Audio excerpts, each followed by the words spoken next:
Hey everyone, just wanted to show the design of this new hoop house I've been working on. As you can see here, it's a small hoop house, about 15 by 45, 50 or so. And one of the cool things about it is the ends are kind of out at an angle. And I'll talk about that for a little bit.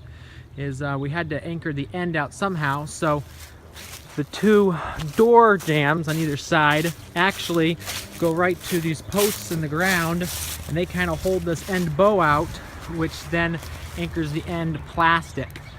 So you can see we got two scissor door vents on either side, and I'll show that a little bit later. But let's take a look inside real quick. This is just a cheap storm door I got. So this is inside the tunnel. You see I've got some onions and other greens planted on that bed there, haven't come up yet. I've got some irrigation nozzles just hanging there from the ceiling. One of the things you can see is the plastic is held on the haygrove style with ropes.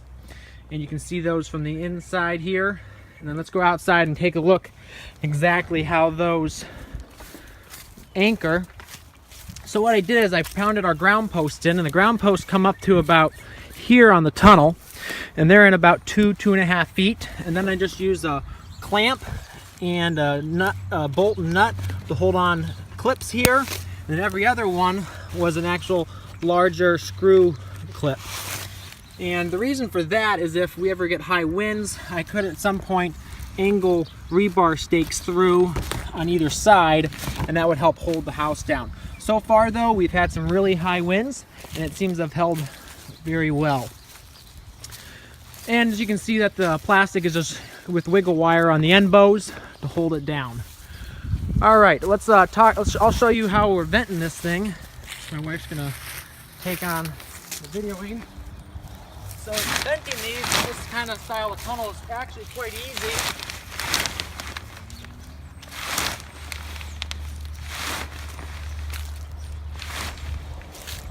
So there you go. And then the other thing we did here is we put down ground cloth for the edge, and that will keep the weeds down and allow us just to weed whack right along, or we can actually put a bed right here and then just pull that back to weed a little bit easier. I'm going to show you the scissor doors right now and how those operate. So you can see here right at the ground I've got these bungees, and I haven't actually finished filling in this base here. I'm just going to probably use polycarbonate or plastic to cover that area up. Right now it's acting as a little vent. And we also have another mini vent up here. This plastic is actually loose, and that just allows a little vent to let hot air out. Even in the winter time, you want to let a little ventilation in there to keep the airflow going. So this is how we vent this. These 6 scissor doors. We're going to take off this bungee right here. Just grab the door, walk it back, flip the one clip on the inside, right on the wiggle wire channel. And that's going to come around and then just hook right onto the rope that's holding the plastic down, and there you go. Same thing on the other side.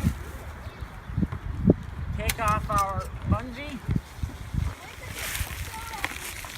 grab our plastic,